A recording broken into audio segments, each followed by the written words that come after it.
hii, lakini mwanzo wake kabla iliadhiniwa adhana nzuri iliyoadhiniwa na ndugu yetu Ustadh Ahmed Umar kutoka huku Kidoti Unguja. Hutuba iliyohutubiwa ni ndugu yetu kijana wetu mwanetu Abdul Karim Said Abdallah kutoka ofisi ya Mufti, na sala ikasalishwa na Ustadh Rashid Salum Daudi vile vile kutoka ofisi ya Mufti. Mheshimiwa mtukufu Rais, kwa heshima na taadhima, naomba uniruhusu nisome ratiba yetu fupi ya ufunguzi wa jitimai hii. Baada ya dua iliyotolewa na Amiri Lulu, itafuata Qur'an tukufu itakayosomwa na Ustadh Idi Usi Haji kutoka Tazari Unguja huku kaskazini. Baada ya hapo utafuata mwongozo wa jitimai utakaotolewa na mratibu wa jitimai Amiri Wakati Hassan kutoka Fisabilillah Tabligh Markaz. Baada ya hapo zitakuja salamu za mwenyekiti wa jumuiya ya Fisabilillah Tabligh Markaz Amiri Ali Khamis Mwinyi kutoka Fisabilillah Markaz. Baada ya hapo itakuwa ni wakati wa salamu za ofisi ya Mufti ambazo zitatolewa na katibu wa Mufti na pia ni Al-Haj Sheikh Khalid Ali Mfaume kutoka ofisi ya Mufti. Kisha hapo yeye atamkaribisha Mheshimiwa Mufti mkuu wa Zanzibar Al-Haj Sheikh Saleh Omar Kabi, na Sheikh Saleh Omar Kabi mufti wetu mkuu huyu, yeye sasa ndio atakukaribisha wewe Mheshimiwa Rais wa Zanzibar na mwenyekiti wa Baraza la Mapinduzi, ambaye kwa muktadha huu ndio mgeni rasmi wa shughuli hii, ili kuweza kupata nasaha zako na kuweza kupata mawaidha yako yenye hekima nyingi. Baada ya hapo itafuata ni dua ambayo kwa leo hii itaombwa na naibu kadhi mkuu wa Zanzibar Sheikh Al-Haj Hassan Uthman Ngwali kutoka mahakama ya kadhi Zanzibar, ambaye yuko hapa. Basi baada ya utaratibu huo, namuomba al-akh Idi Usi Haji kutoka Tazari aje atusomee ma tayassara min al-Qur'an. Ustadh falyatafaddal. Bismillahir Rahmanir Rahim.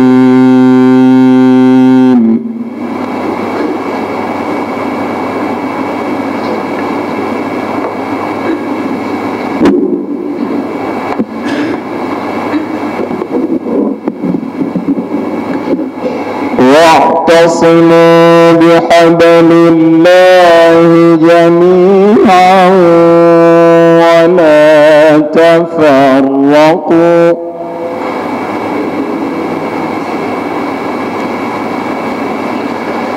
واذكروا نعمة الله عليكم إذ كنتم أعداء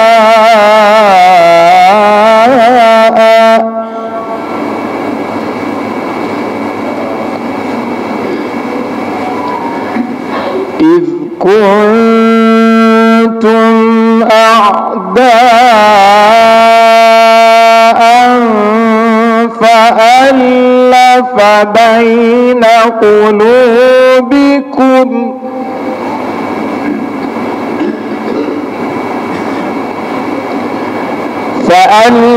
بين قلوبكم فأصبحتم بنعمته إخوانا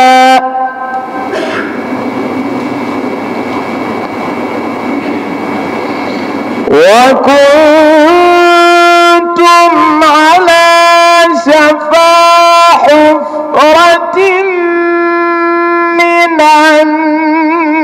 النار فأنقذكم منها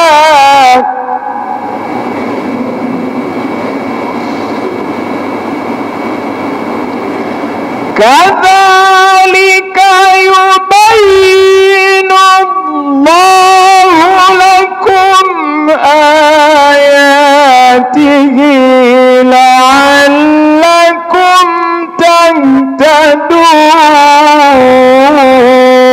تهتدون.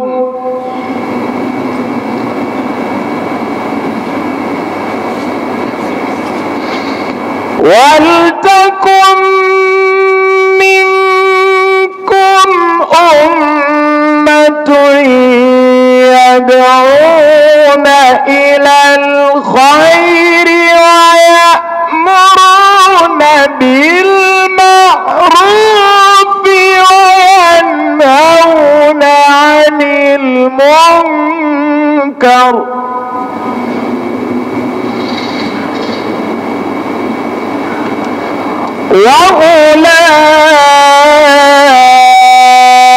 وأولئك هم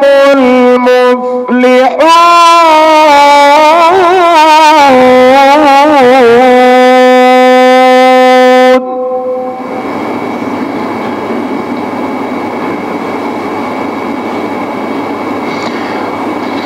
ولتكن منكم أمة يدعون إلى الخير ويأمرون بالمعروف وينهون عن المنكر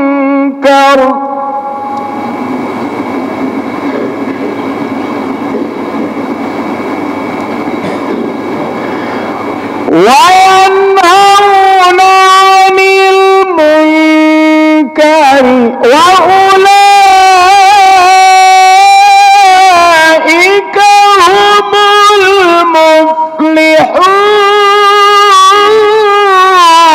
المفلحون.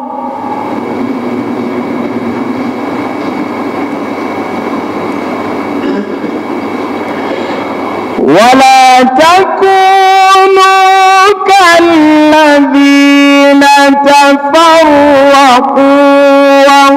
واختلفوا من بعد ما جاءهم البينات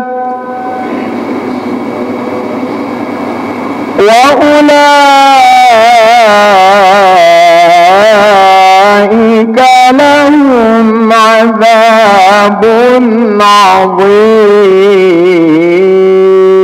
عظيم.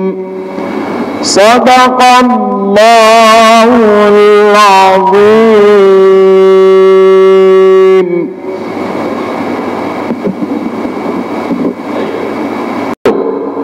Ukafanya ziara maalum katika maeneo haya na kwa mkoa wa Kaskazini, lakini pia kwa taasisi yetu fi sabilillah tabligh markaz Zanzibar, umeweka alama, umeweka jiwe la msingi, ukapanda mwembe, na mwembe ule kwa taarifa yako umeshazaa.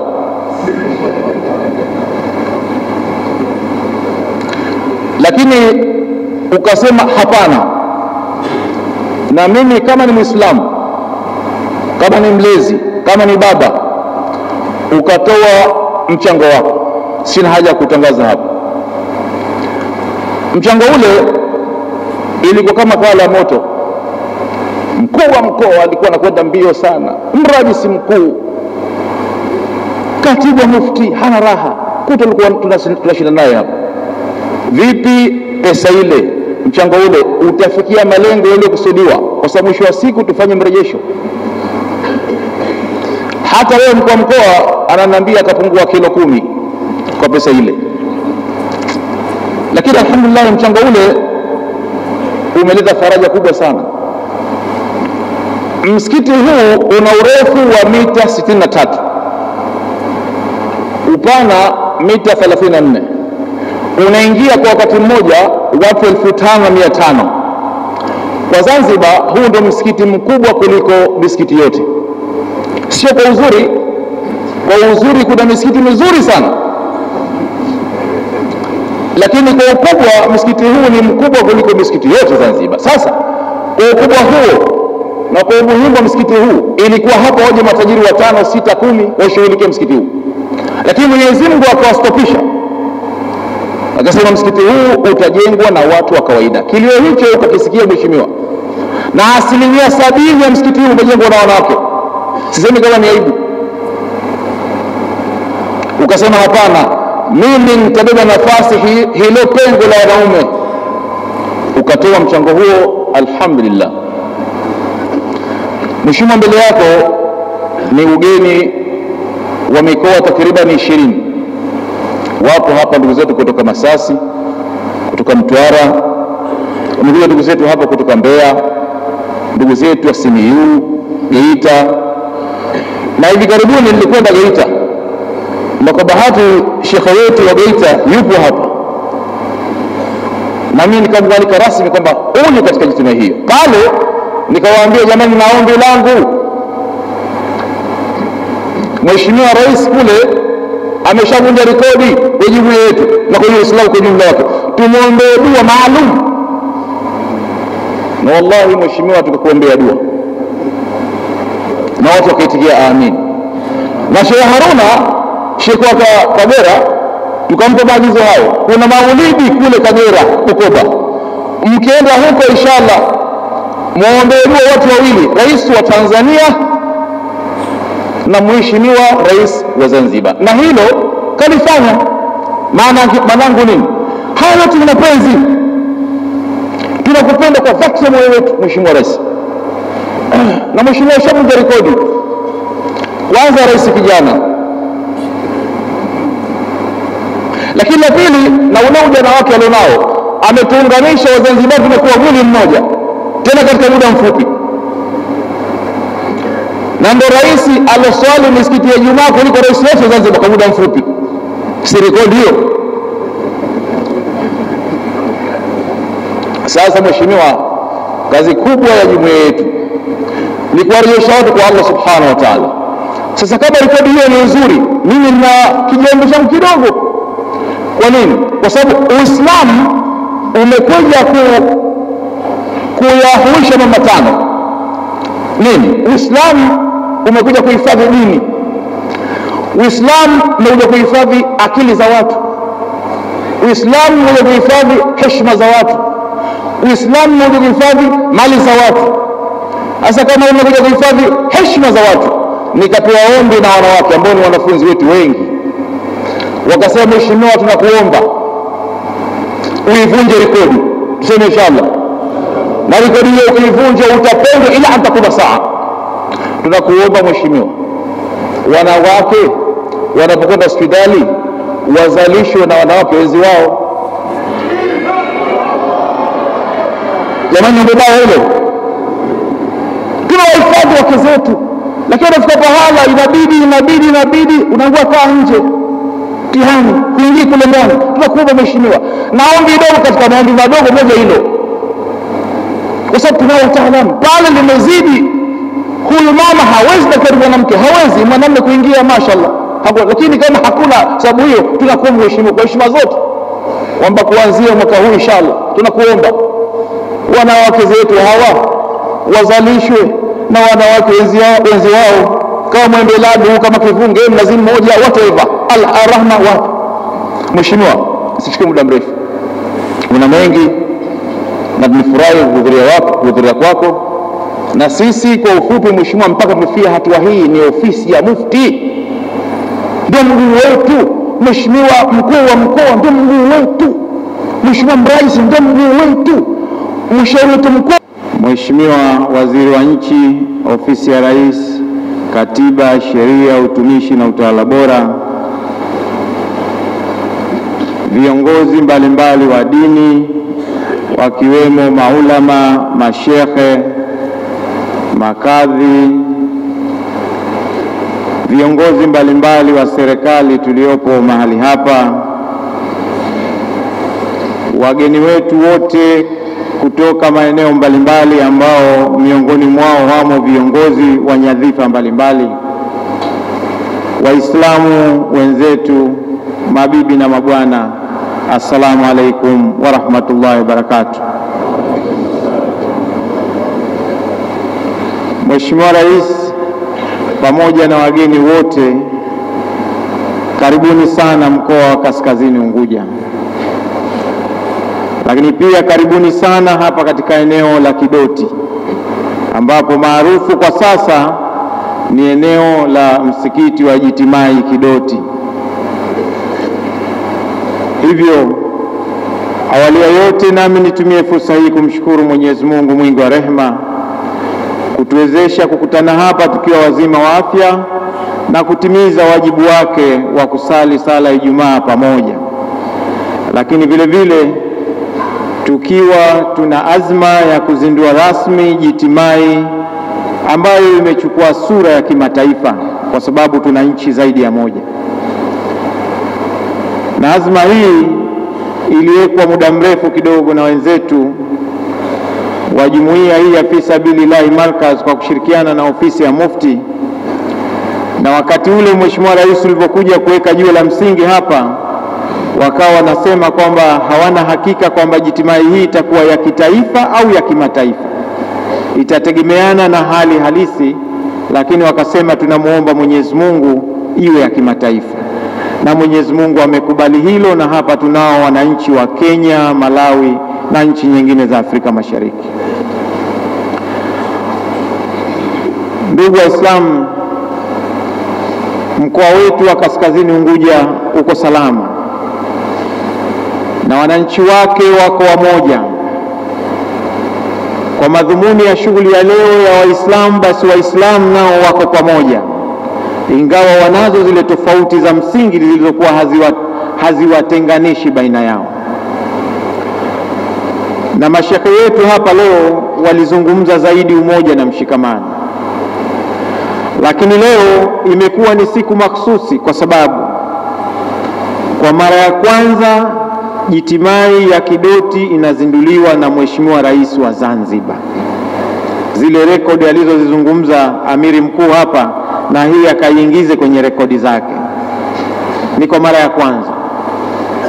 Na alivyoombwa tukufanya jambo hili hakurudi nyuma. Na kwa nini hakurudi nyuma? Kwa sababu yeye mwenyewe binafsi yuko mstari wa mbele katika dhana ya kuunganisha watu, katika dhana ya kumwabudu Mwenyezi Mungu kila mmoja kwa dini anayoiamini. Kwa hiyo katika hili Mheshimiwa Rais amekuja kuungana nasi, na mimi niwaambie kwa mkoa wetu wa Kaskazini Unguja tumekuwa na bahati kubwa sana, ninaamini kama mikoa mingine.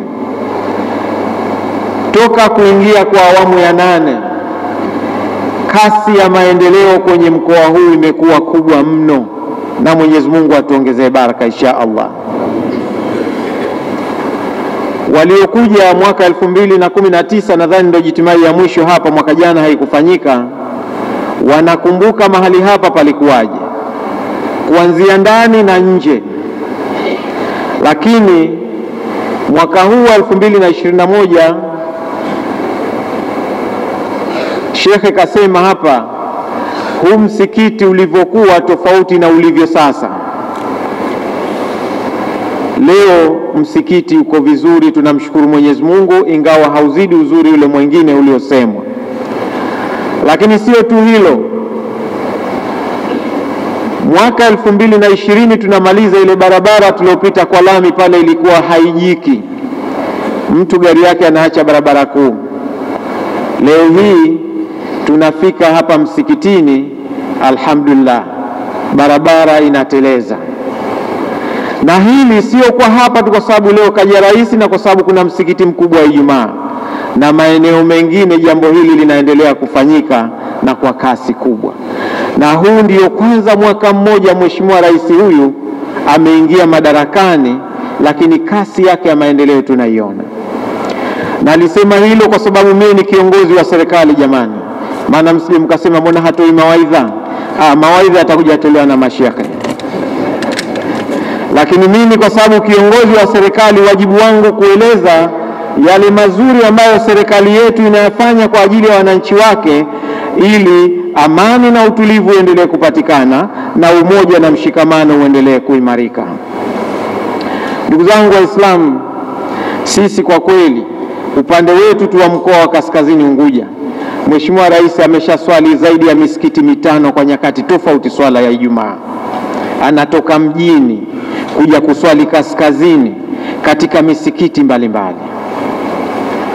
Hii inaonyesha mapenzi aliyonayo dhidi ya wale anaowaongoza, lakini pia kwa upande wa pili inaonyesha na kwa jinsi gani rais wetu yeye mwenyewe kwa imani yake ni mcha Mungu. Sasa tunaamini kuwa haya kwa pamoja yatatusaidia sasa kupiga kasi na hatua kubwa ya maendeleo ya nchi yetu insha Allah.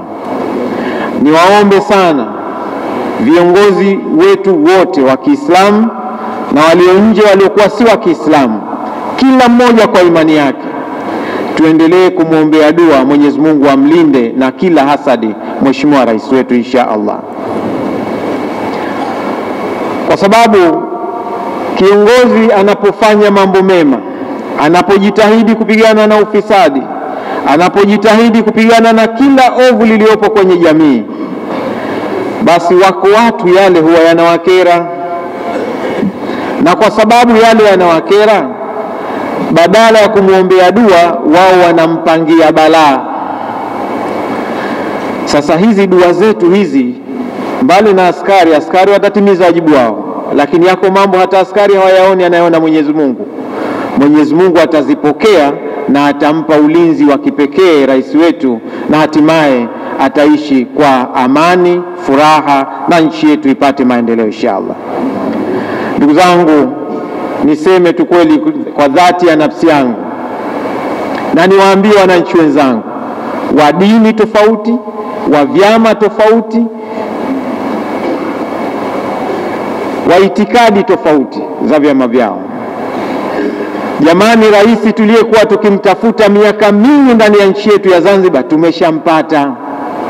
Takbir, takbir, takbir.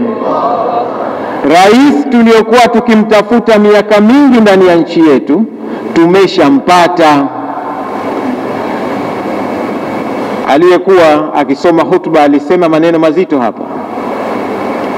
Sasa ni jukumu letu sisi tuliompata rais huyo kumtunza, kumwengaenga ili aendelee kutuongoza tunavyotaraji. Inshallah, kwa uwezo wa Mwenyezi Mungu tutaendelea kuwa na baraka na Mungu atamhifadhi na sisi tuendelee kumwombea dua.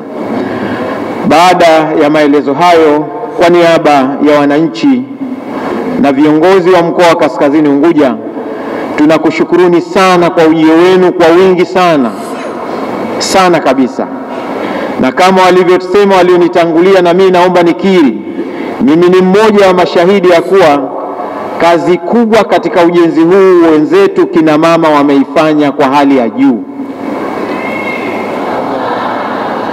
Kina mama wamefanya kazi kubwa. Mimi nimekuja zaidi ya mara 10 hapa, ikiwa nimekuja kwenye kazi, ikiwa kuna watu 100, basi watu 70 ni kina mama, 30 kina baba. Tukiitisha harambee ya michango hapa, ukizikihesabiwa za kina mama na za kina baba, 70% za kina mama, 30% za kina baba. Kwa kweli tunakushukuruni sana mama zetu. Endeleeni kufanya haya katika kusaidia taifa letu lisonge mbele na imani ya dini ya Kiislamu iweze kuhuika. Na ninaamini pia kina mama na nyinyi msisahau dua zenu, Mheshimiwa Rais anazihitaji sana, kwa sababu nyinyi wazazi na walezi mnajua namna ya kulea na mambo yakaenda vizuri. Kwa hiyo endeleeni kutusaidia kumwombea Mheshimiwa Rais wetu insha Allah. Baada ya hayo, kwa heshima na taadhima, niwakaribishe nyote na mutabaki hapa katika hali ya utulivu, na kwa nilivyoambiwa na mambo ya logistic yale yako vizuri.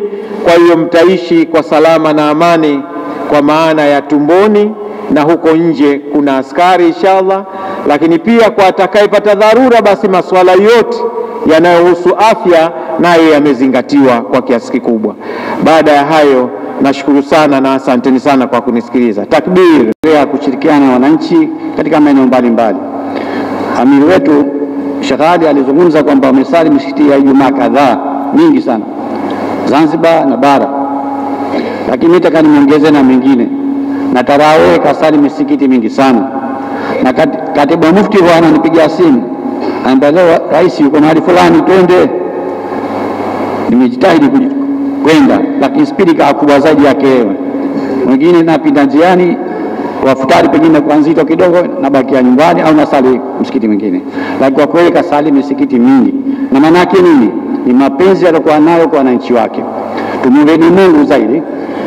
Kesho kutwa Novemba anatimiza mwaka mmoja katika uongozi wake, na hakika Mheshimiwa Rais, siku tulikuwa umetuapisha pale, kwanza uliapishwa wewe kutuongoza, Mungu akakuwezesha alhamdulillah, ukachagua wasaidizi wako na ukatuambia pale kwamba tunaanza mwaka wetu. Naona kama tumeanza jana. Ile speed inavyokwenda na mambo yanavyokuwa mazuri, unajua jambo likiwa zuri hutaki limalizike, unataka kila siku liendelee. Na alhamdulillah Mheshimiwa, tumemaliza mwaka mmoja, na tumuombe Mungu ndio hizi dua anazoombewa Mheshimiwa. Misikiti yote wanakuombea Mungu, mpaka Kagera, mpaka maeneo mengine hayo wengi tumeambiwa hapa leo, na misikiti rosali yote watu wamekuombea Mungu na wamefurahi.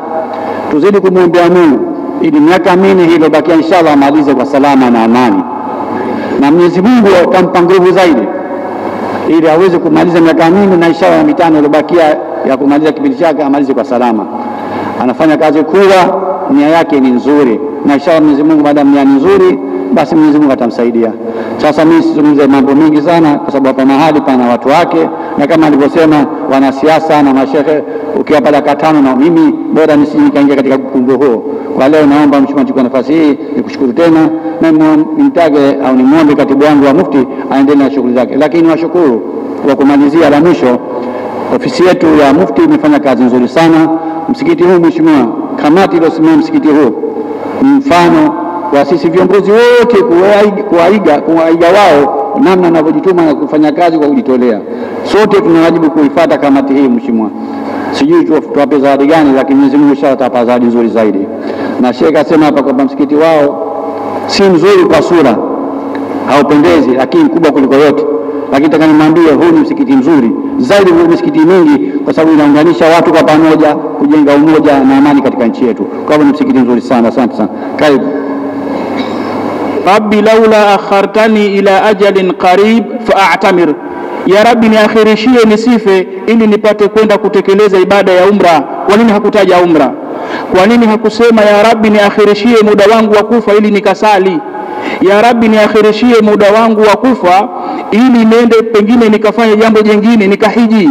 Lakini kwa nini anasema kwamba ili nipate kutoa sadaka? Kwa nini hakusema ya Rabbi niakhirishie muda wangu wa kufa ili nipate kwenda kuoa au nipate kwenda kuongeza mke wa pili? Na hasa wengine wanaokuja na nia kwamba Kidoti ndio wanapatikana wake, pengine wana bei afadhali rahisi. Takbir. Na hili nilieleze kabisa kwamba aliyekuja kwa nia hapa ya kutaka kuoa kuolewa aibadilishe nia yake. Mankana kuoa isiwe ndiyo hadafu, ndiyo lengo, bali iwe ni matokeo. Kwamba umekuja na nia ya kwamba wewe kwa ajili ya Mwenyezi Mungu fi sabilillah, tena ikitokea umeoa ni sawa, lakini sio kwamba ninakwenda kwa ajili ya kuoa. Hata DC analijua hili.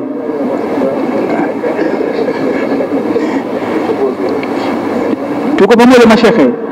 Man kana hijratuhu ila Allah wa rasuli, yule ambaye mwenye kuhama huko alikotoka kwa ajili ya Mwenyezi Mungu na mtume wake, fa hijratuhu ila Allah, wa atapata malipo, kwa sababu innamal a'malu binniyati. Safari na kwenda Kidoti mapema ili nipate kuolewa, bora niende kwa Kidoti nikaolewe. Wewe uje kwa ajili ya Mwenyezi Mungu, bora niende Kidoti nitapata kuongeza mke wa pili, na kwenda ninarudi na mke mwingine wa pili, au nakwenda kuoa. Hili iwe ni matokeo ya jitimai, isiwe ndio lengo la jitimai. Sasa dhakara ahlul ilmi, wanazuoni wamesema kwa nini anasema niachie Mola wangu nikatoe sadaka? Kwa nini asiyataje haya mengine, nikaoe, nikafunge, nikafanyaje? Kwa sababu kwamba liadhimi ma raa min atharihi ba'da mautihi, kwa sababu ya ile athari kubwa anayoiona yule, athari ya mwenye kutoa baada ya kufa kwake. Anaona kuna mambo makubwa, lau bora niachiwe nipate kwenda kutoa. Angalia Mtume sallallahu alaihi wasallam anasema, raaitu, katika hadithi sema, raaitu rajulan yatakallabu fil janna, namuona mtu mimi anatembea peponi, anayumba yumba katika pepo, fi shajaratin qata'aha, kwa sababu ya tawi la mti ambalo kalikata, kana tudhil mu'minin, kwamba lile tawi la mti liko barabarani linawazidi watu, linawaudhi, yeye akaamua kulikata, kwa sababu hii imekuwa ni jambo la kumuingiza peponi. Takbir. kwa sababu ya kukata mtu unaudhi Waislamu. Je, yule ambaye aliyetoa ardhi yake hii eneo lote ili kwa ajili ya Mwenyezi Mungu, je, unadhani kwa ajili ya yule ambaye waliosimamia wakajenga? Je, kwa wale ambao waliotoa nguvu zako? Kwa hivyo salamu za ofisi ya Mufti, jambo la kwanza tujitahidi kuendelea kutoa ili tuipeleke, watujahiduna fi sabilillahi biamwalikum wa anfusikum, muipeleke mbele dini ya Mwenyezi Mungu kwa mali zenu na kwa nafsi zenu. Hili jambo la kwanza, salamu ya aina ya kwanza. Lakini salamu ya aina ya pili, katika utoaji huo wakati tulipokuwa tunakuja hapa kwa ajili ya kufanya ziara, tunawaona watu wengine wametoka zao Donge, wengine wametoka Mkokotoni, wengine katika siku za Jumamosi na Jumapili zile za kujitolea, tunaona watu wametoka maeneo mbalimbali wanakuja kwa gari, wengine Bweleo na Fumba wamekuja hapa. Huu maana yake ni umoja ambao Mheshimiwa Rais kila siku anatueleza. Kwa hakika pahala hapa ni pahala ambapo pana chimbuko kubwa la umoja, na mkusanyiko ambao ulikuwa unafanyika Jumamosi na Jumapili, sidhani mkusanyiko kama ule wa kidini kuna eneo lolote katika Zanzibar hii utakuta zaidi hapa Kidoti. Tumsalieni Mtume. Jambo jingine, katika msingi huu kuna jambo muhimu sana la kukumbushana katika salamu zetu. Mnafahamu kwamba kabla ya wageni wetu hawa hawajaja, mnafahamu kwamba tulihisabiana hapa, yaani tulihisabiana kwa lugha sasa hivi inaitwa sensa, kwa lugha ya sasa inaitwa sensa. Tulihisabiana tukatafuta idadi ya watu pahala hapa. Sasa je, jambo la kuhisabiana tukajuana idadi, jambo hili ni jambo muhimu sana, na nadhani nchi yetu sasa hivi baadaye kidogo inakuja mambo ya sensa ya kuhesabiwa. Jambo hili Waislamu tusilikatae, kwa sababu ni sehemu katika dini. Vipi sehemu katika dini jambo la kuhesabiana? Ni sehemu katika dini. Katika hadithi ambayo anasimulia Hudhaifa, anasema kunna ma'a rasulillahi sallallahu alaihi wasallama, kwamba sisi siku moja tulikuwa pamoja na mtume wa Mwenyezi Mungu, rehma na amani ziwe juu yake. Mtume akasema, uktubuli kam yalfadhul islama, hebu niandikieni ni wangapi ambao wametamka shahada wameingia katika Uislamu. Mtume anataka idadi, kujua ni wangapi. Sahaba akasema, atakhafu ya Rasulullah wa nahnu ma baina 600 wa 700. Mtume una hofu ya nini? Na sisi tuko baina ya watu 600 mpaka watu 700, kuna shida gani? Akawaambia, lakum la tadru, kwamba nyie hamjui, la'allakum an tubtalu, huenda mkapata mitihani alafu tusijue idadi yenu mko watu wangapi. Hii hadithi inaonyesha wazi kwamba kuhesabiana si jambo baya, ni jambo zuri. Lakini katika ukhalifa wa Saidna Umar ibn Khattabi, yeye ndiyo alikuwa ameanzisha vile namna ya kuhesabiwa watu katika dola ya Kiislamu. Saidna Umar alifanya kazi ya kuhesabiwa watu katika dola ya Kiislamu, na tathmini ile ambayo Saidna Umar ameipata na idadi ile, makhalifa na viongozi waliokuja baada ya Saidna Umar waliendelea kutumia takwimu zile takwimu walizitumia, kwa maana ya kwamba katika kuhesabiana. Lakini jambo la kujuana idadi yetu na kuhesabiana ni jambo ambalo ndani ya Qur'ani lipo na limejitokeza. Hapa ndio pahala pa kuzungumza dini, kwa sababu kuna mkusanyiko mkubwa, na sio jukumu letu kueleza yale tunayaona katika Qur'ani. Angalia katika kisa kile cha Nabii Yunus, Mwenyezi Mungu anasema, wa inna Yunus lamina almursalin idh abakha ila alfulki almashhun fasahama fakana min almudhadhin faltaqamahu alhut wa huwa mulim falawla annahu kana min almusabbihin lalabitha fi batnihi ila yawmi yub'athun fanabadhnahu bil'ara'i wa huwa saqim wa ambatna alayhi shajaratan min yaqtin wa arsalnahu ila 100,000 au yazidun. Kisa cha Nabii Yunus, aliondoka kwa watu wake akakimbilia baharini. Alipokimbilia baharini akaingia katika jahazi. Jahazi ile uzito wake hawezi kuchukua idadi ya watu. Jamani, watu ni wengi, ndio maana watu wajulikane wangapi, ili hata huo mpango wa maendeleo uweze kujulikana unakidhi. Mpango wa hapa kwa ajili ya maji, matumizi ya umeme unakidhi. Sasa alipoingia katika jahazi, baada ya kuzidi akatupwa, maana yeye ndo kazidi, idadi imezidi. Alipotupwa cheo akafanya nini? Kisa mnakijua. Ndani ya tumbo la samaki akaleta tasbihi, akaomba, akale subhana la ilaha illa anta subhanaka inni kuntu minadh-dhalimin ndani ya tumbo la samaki. Baadaye chewa yule akapelekwa kule, akaenda akatemwa kwa hali ya kuwa kadhoofika. Baada ya kudhoofika kule, Mwenyezi Mungu anasema wa arsalnahu ila 100,000 au yazidun, tukampeleka tena Nabii Yunus kwa watu wake watu 1,000 au 1,000 na zaidi kidogo. Yani Mungu anataja idadi kuona kwamba idadi ambayo tuliomtuma huyu mtume, idadi ya watu hii. Tumsalieni mtume. Tuko pamoja mashehe, msije mkaja msema huyu anaanza mengine sasa. Yote yajitimai haya. Tuko pamoja mabwana, yote yajitimai haya. Lakini mfano mwingine upo katika Qur'ani. Mwenyezi Mungu alipokuwa anaeleza habari ya watu wa Nabii Saleh, alieleza aya zile, baadaye akasema wakana fil madinati 9 rahtin yufsiduna fil ardi wala yuslihun. Katika huo mji wa Nabii Saleh kulikuwa kuna watu 9 wakorofi, hao hawataki suluhu, hawataki wao wanataka zogo tu na ghazi, hawana suluhu. Idadi ya watu 9. Kwa hivyo hata serikali ikijua kwamba kuna watu 9 waleleta fujo, watajua namna gani ya kuwadhibiti au namna gani ya kuwatengenezea mpango uliokuwa mzuri, wasibaki katika ukorofi. Lakini wakijulikana idadi yao ni wangapi?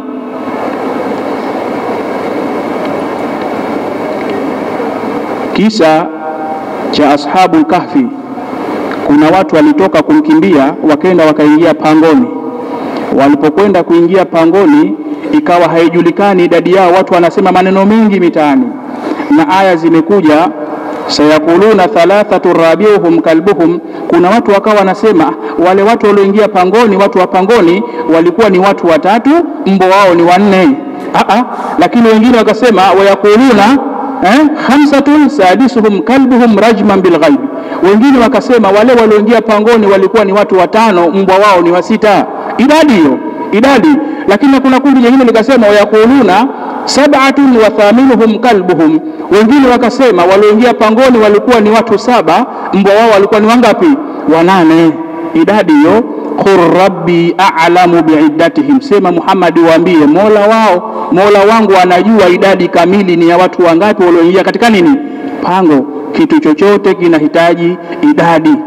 Na hata hiyo mipango ya maendeleo katika nchi kama haijulikani idadi, eneo hili lina wakazi hawa, ule mpango wa maendeleo wa miradi ya maji, mpango wa maendeleo ya miradi ya umeme, inaweza kidogo, hata mpango wa masomo na kuweka maskuli inawezekana ikawa shida kwa sababu idadi haijulikani. Lakini ndani ya hiyo Qur'ani, katika sura hiyo hiyo, Mwenyezi Mungu akaeleza kwamba wachilia mbali hao walioingia katika hilo pango, nao pia walikaa kwa muda gani. Idadi yao imetajwa, walabithu fi kahfihim 300 sinina wazdadu 9. Walikaa kwa muda wa miaka 300 ndani ya lile pango. Ni idadi, Mungu anataja idadi. Kwa hivyo hata nyie mlokuja jitimai, nyie mmefanya sensa lakini hamjijui. Takbiri. Tuliokuja katika jitimai pia hapa sisi tulifanya sensa lakini bila kufanya nini? Kujijua.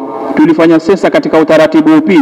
Tulikuwa na makisio hapa, tunasema tunatarajia tutakuwa na watu wangapi katika hii jitimai. Tunatafuta idadi ili tuweze kupanga miundo mbinu ya hapa, watalala vipi hapa, sehemu ni ndogo tuwajengee mashamiana kule.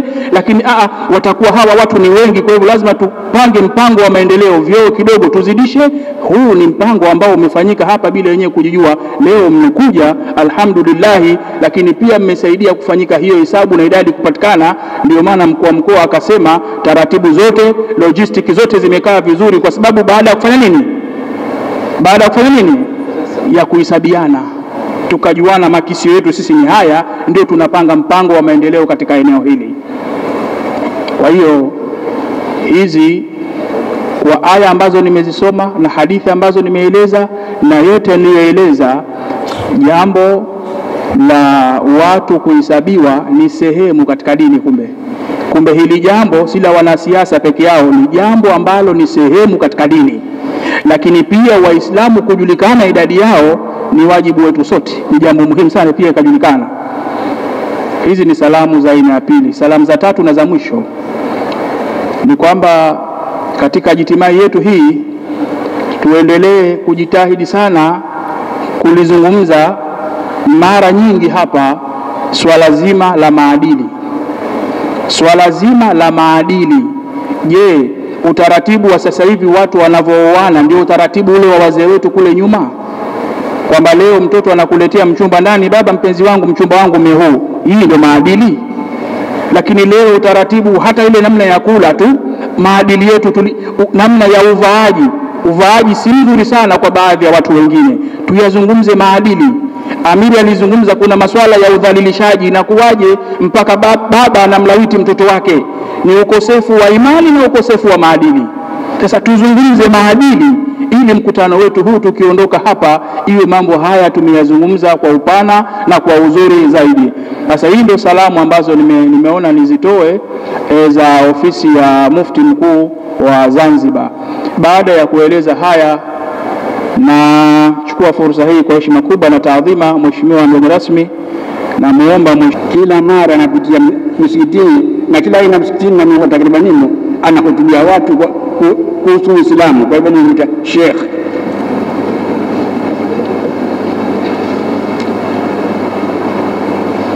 Mheshimiwa Harun Ali Suleimani,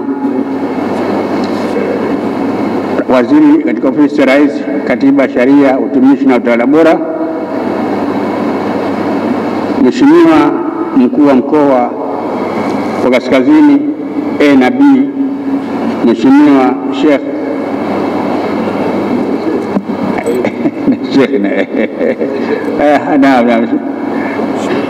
Mheshimiwa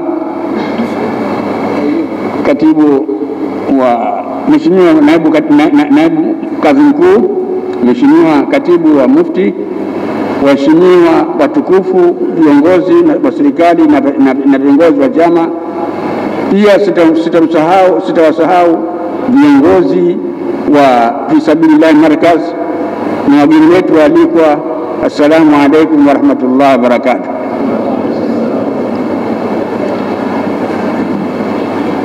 Hadhara hii kwa wingi huu ambao kwa tunaona wanaume wako humu na wengine wako huko na wengine wako huku na wengine wako nyuma, tu upande wa wanaume tu, lakini upande wa wanawake wengi zaidi tulikuwa kwa mkoa kwa Punjab, wengi zaidi ilikuwa wanaume 30, basi wanawake 70. Naamini kwamba ilikuwa sisi hapa labda ni 1000 kama tuliopo wametuzidi mara 3. Kwa hivyo hudhuri hii niifananisha na hudhuri ya uwanja wa Arafati.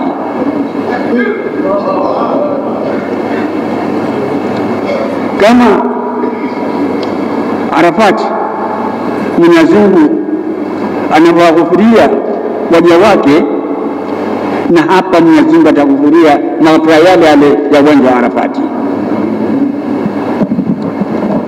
Mwenyezi Mungu huambia malaika, nani wale walio katika viwanja vya Arafati? Malaika anajibu, wale waja wako. Madha yuridun, wanataka nini? Malaika anasema kwamba wanataka radhi zako na maghfira yako. Basi ataambia malaika, atashuhudisha, ataambia ishhadu anni qad ghafartu lahum, shuhudieni kwamba nimeshawasamehe. Kwa kila mmoja pale andoka katika mustisa katika uwanja Arafati na shahada yake au tuseme kitambulisho chake cha kuingia peponi. Kwa hivyo naamini mliofunga safari nyote kutoka mlikotoka, kutoka kama Burundi, Malawi, Kenya, mjini Makuluchi na tu hapa, kila mmoja hapa ataondoka na kadi yake ya kuingia peponi, na hiyo atakwenda kwenye siku ya Kiyama, ataingia peponi bila hesabu. Nyinyi nyote ni wageni wa Mwenyezi Mungu. Mwenyezi Mungu anasema katika hadithi ya Qudus, inna buyuti fi ardi wa masajid, nyumba zangu katika ardhi yangu hii, dunia yangu hii ni msikiti. Kwa hiyo tuko ndani ya nyumba ya Mwenyezi Mungu hapa. Wa inna zuwari umaruha, na wageni wangu ni wale wanaoamirisha kwa kuijenga kama alivyojenga, na kwa kusali na kwa kudhikiri, kwa kutoa dhikri, kuimarisha ikang'ara kama hivi. Hao ndio wageni wa Mwenyezi Mungu, kama tunafanya sisi hapa. Fatuba ala almazuri ayyukima zairahu, fahari iliyoje ni ya mwenyeji kumkirimu mgeni wake. Kwa hivyo nyinyi watu mgomu wageni wa Mungu, mwenyenyeni Mwenyezi Mungu na takrima zake Mwenyezi Mungu zisubirini, mtazipata, kwa sababu umekuja kutafuta Mwenyezi Mungu. Na alhamdulillah muafiki mwezi mfunguo 6 mwezi aliozaliwa Mtume sallallahu alaihi wasallam na bado 10 aliozaliwa Mtume sallallahu halijesha. Naamini sababu zetu zitakuwa nyingi sana siku ya Kiyama. Naamini mtakuwa wasikilivu, mtakuwa angalizi na mna haja sana ya kuongoka, na ndio maana nimefika hapa. Kwa hivi mheshimiwa, umma huu umekuja kutafuta radhi za Mwenyezi Mungu. Umma huu umekuja kutafuta uongofu, na miongoni ya mambo yanayoongoza mtu ni mawaidha hasana, mawaidha mazuri na hutuba zilizokamilika. Naamini kwamba hutuba yako itakuwa ni dira ya kukupa miongozo na kufuata mwaka mzima, ituongoze mpaka fike siku kama leo, siku ya Ijumaa tena kama leo, nijipata hutuba nyingine kama hutuba nyingine kutoka na wewe vile vile. Kwa hivyo mheshimiwa, hutuba yako itatuongoza na itakuwa ndio tutaifuata, kwa sababu nimsikia Dr. Sheni siku moja akisema kwamba mimi akaulizwa nini ile dira, akasema dira ni mwongozo unaofuatwa. Kwa hivyo hotuba yako mzee ni dira, mwongozo utafuata sisi na saa zako, na inshallah zitatufaa siku ya Kiyama. Sisi na wewe tutaingia peponi bila hesabu. Kwa maana hayo, mnasaba huo mkaribisha inshallah kuja kuhutubia wananchi wengi kabisa hawa.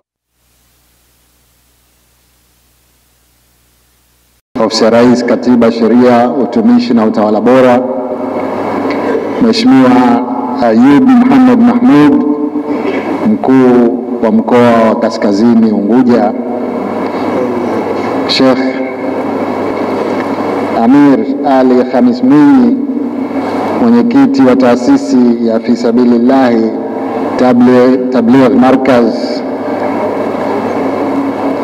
mashekhe kutoka maeneo mbalimbali mliopo hapa, ndugu zangu viongozi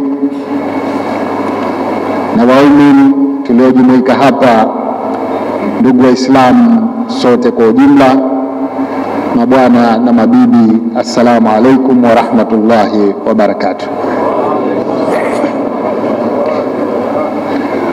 Naomba nianze kwa kumshukuru Mwenyezi Mungu mtukufu, muumba mbingu na ardhi na vyote vilivyomo ndani yake, kwa kutupa neema ya uhai na afya njema na kutuwezesha kujumuika siku ya leo, siku tukufu ya Ijumaa, kwa lengo la kufanya ufunguzi rasmi wa ijtimai ya kimataifa hapa Kidoti kwa mwaka huu wa 2021 sawa na mwaka wa 1443 mwaka wa Kiislamu. Kwa hakika hapana Mola anayestahiki kuabudiwa kwa haki ila yeye pekee subhanahu wa ta'ala, na Mtume Muhammad ni mjumbe wake wa haki aliyeletwa kwetu kwa kigezo cha uongofu. Kwa baraka za Mwenyezi Mungu tunaifanya shughuli hii ya ufunguzi tukiwa katika wiki na mwezi ambao Waislamu tunaadhimisha kuzaliwa kwa mtume wetu Muhammad sallallahu alaihi wasallam. Hivyo tuonyeshe mapenzi yetu kwake kwa kufuata mafundisho yake na sunna zake, ili tuweze kufanikiwa hapa duniani na kesho mbele ya haki.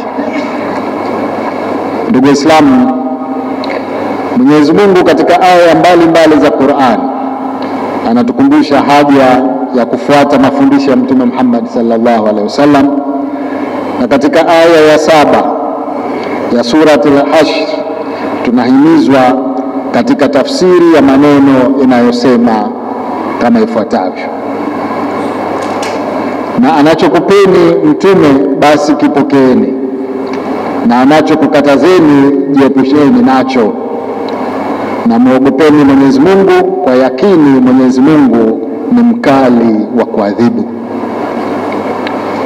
Kwa mnasaba wa aya hii, Mola wetu anatuasa kuzingatia mafunzo ya Bwana Mtume Muhammad sallallahu alaihi wasallam, ambayo miongoni mwa mafunzo hayo ni kutuhimiza kumcha Mwenyezi Mungu kwa kuyatekeleza maamrisho yake, yaani maamrisho ya Mwenyezi Mungu, na kujiepusha na makatazo yake. Ni dhahiri kuwa maudhui makubwa ya mkusanyiko huu wa ijtimai ya kila mwaka hapa Kidoti ni kuwapa wasaa Waislamu kutoka maeneo mbalimbali kuweza kukumbushana wajibu wetu wa kumcha Mola wetu kwa kufanya ibada mbalimbali na kujiepusha na makatazo ya Mwenyezi Mungu, ili tuwe miongoni mwa waja wema anaowaridhia. Jambo hili linaweza kufanikiwa kwa kutenga muda kwa Waislamu na kukumbushana kupitia mikusanyiko kama hii ya kheri iliyoandaliwa na jumuiya ya Fi Sabilillahi Markaz hapa Kidoti. Natoa shukrani zangu za dhati kwao kwa kunialika kwa mgeni rasmi katika ufunguzi wa shughuli hii. Tumwombe Mwenyezi Mungu atuwezeshe sote kuyafikia malengo ya kuwa na mkusanyiko huu. Amin. Ndugu Waislamu, napenda nieleze furaha yangu kupata fursa hii ya kuja kuungana na Waislamu wenzangu katika ufunguzi wa shughuli hii kubwa, ambapo nimeelezwa kuwa imejumuisha pia ndugu zetu Waislamu kutoka Tanzania bara na nje ya Jamhuri ya Muungano wa Tanzania. Kwa hakika mkusanyiko wetu huu ni kielelezo chingine cha kuthibitisha udugu wa Waislamu kama ilivyotajwa katika aya mbalimbali za Qur'an na ikihimizwa katika hadithi za mtume wetu Muhammad sallallahu alaihi wasallam. Tumwombe Mwenyezi Mungu aupe baraka mkusanyiko huu na azikubali ibada zetu zote tulizozifanya tukiwa hapa, ikiwa ni pamoja na swala za sunna na faradhi tulizoelekeza kwake katika siku hii tukufu, siku ya Ijumaa.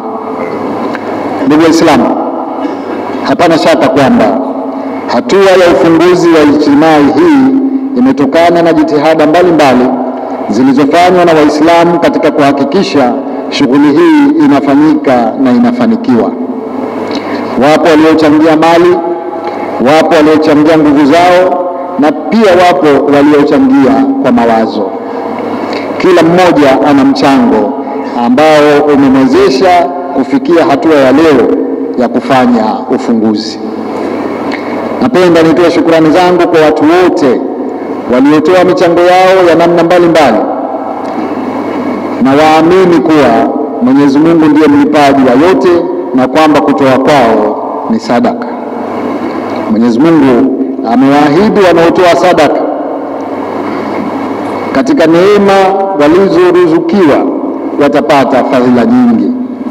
Katika Suratul Bakara aya ya 274 Mwenyezi Mungu amewapa bishara njema wanaotoa sadaka kwa tafsiri isemayo kama ifuatavyo: wale watoao mali zao usiku na mchana kwa siri na kwa dhahiri, wana ujira wao kwa Mola wao, haitokuwa hofu juu yao wala hawatohuzunika.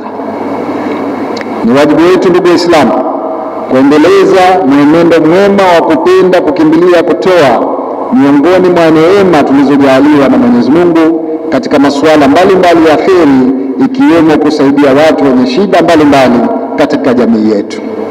Mambo haya ni muhimu kwani huongeza mapenzi, huruma, ustawi wa jamii, maelewano na kuimarisha amani. Haya ni mambo ambayo kila wakati tuwe tunakumbushana, kwani mwanadamu ni mja wa kughafilika. Kwa hivyo tutumie fursa kama hizi za ijtimai na mihadhara mbalimbali kukumbushana, kwani tunafunzwa katika Uislamu kuwa lazima miongoni mwetu wawepo walinganiaji wa kutuamrisha mema na kutukataza maovu. Kwa njia hizi ndipo tutafanikiwa. Ndugu Waislamu, nina mategemeo kuwa miongoni mwa mashekhe wetu watakaopata nafasi ya kutoa mihadhara katika ijtimai hii watazungumza na kuelezea juu ya kuendelea kuwepo katika jamii yetu ya vitendo vya udhalilishaji hasa wa watoto na ukatili dhidi ya wanawake. Ni dhahiri kuwa vitendo hivi vinatia aibu jamii yetu na vinakwenda kinyume na mafundisho ya dini.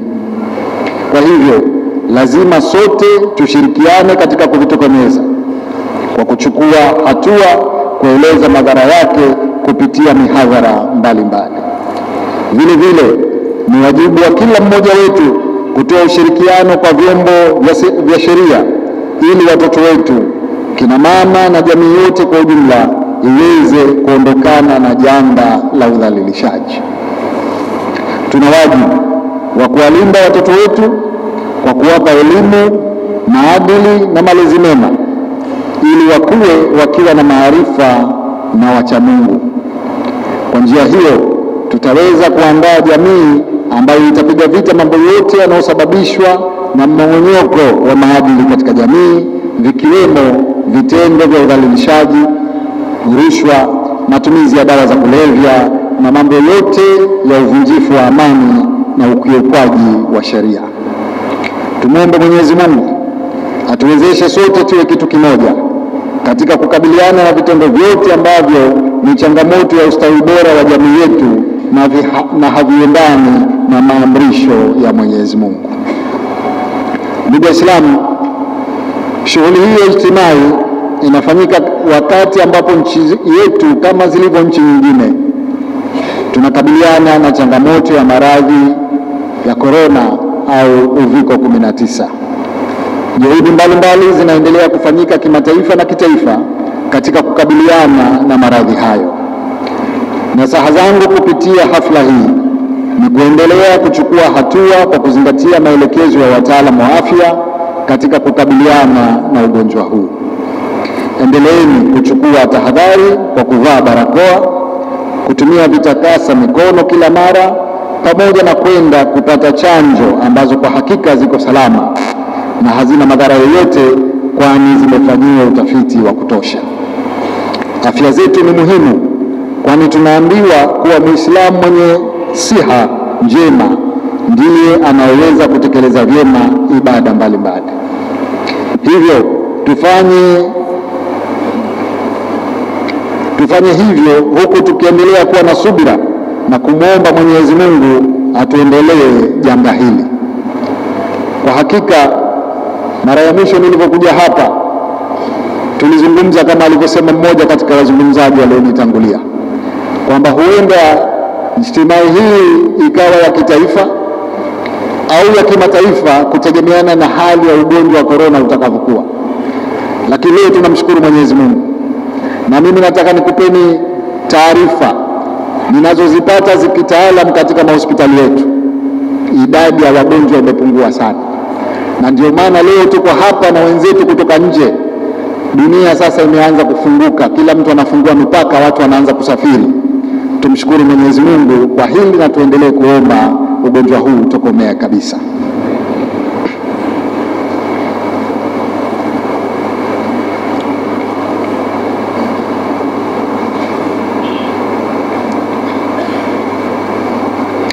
Natumia fursa hii pia kukuhimizeni kudumisha amani, umoja na mshikamano. Haya ni mambo ya msingi tunayopaswa kuyaendeleza na kujiepusha na mambo yote yanayoweza kuleta mifarakano. Kila mara tuwe tunaamini katika umoja, kudumisha amani ili tuweze kupiga hatua kubwa zaidi za maendeleo na mafanikio.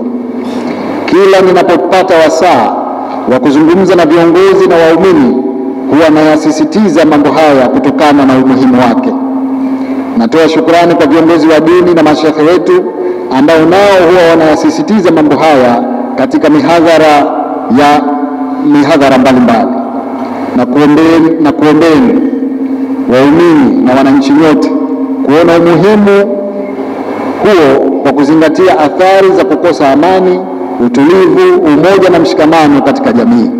Mwenyezi Mungu atuepushe na mitihani hiyo. Ndugu zangu, karibu yote haya ninayoyasema leo nimefurahi kwamba yashasemwa katika hutuba hapa. Imezungumza yote haya yanayohusu amani, umoja na utulivu wa nchi. Hili ni jambo la msingi, kwa sababu ndio msingi wa mengine yote ya kimaendeleo. Tuendelee kulisema. Wazungumzaji watakaozungumza katika shughuli yetu hii wahakikishe basi mada hii ya amani, umoja wa wananchi wanaipa umuhimu wa kipekee. Ndugu Waislamu, namalizia hotuba yangu kwa kutoa shukrani zangu za dhati na kuipongeza jumuiya ya Fi Sabilillah Markaz kwa mafanikio ambayo taasisi hii imeweza kuyapata katika utekelezaji wa malengo yake tokea ilipoasisiwa mwaka 1999. Sote tumeridhishwa na mafanikio katika ujenzi wa msikiti huu mkubwa ambao tumeweza kuutumia katika hafla hii ya ufunguzi wa ijtimai, ikiwa ni mkusanyiko mkubwa wa waumini kwa pamoja. Tunamwomba Mwenyezi Mungu awalipe wenzetu hawa kila la kheri, na sisi sote atujalie baraka za mkusanyiko wetu huu, na turudi nyumbani tukiwa tumesamehewa makosa yetu na Mwenyezi Mungu ameturidhia. Hili pia amelisema mufti wetu hapa kwamba ametuombea dua kwamba mkusanyiko wetu huu basi ufanane na mikusanyiko wanaofanya Waislamu katika viwanja vya Arafa. Mwenyezi Mungu akubali dua hiyo na sote tusamehe madhambi yetu inshallah. Ndugu Waislamu, nakutakieni nyote kila la kheri katika ijtimai hii. Nawaambia wageni wetu wote waliokuja kwamba karibuni sana Zanzibar. Aidha, na kuombeni mkirudi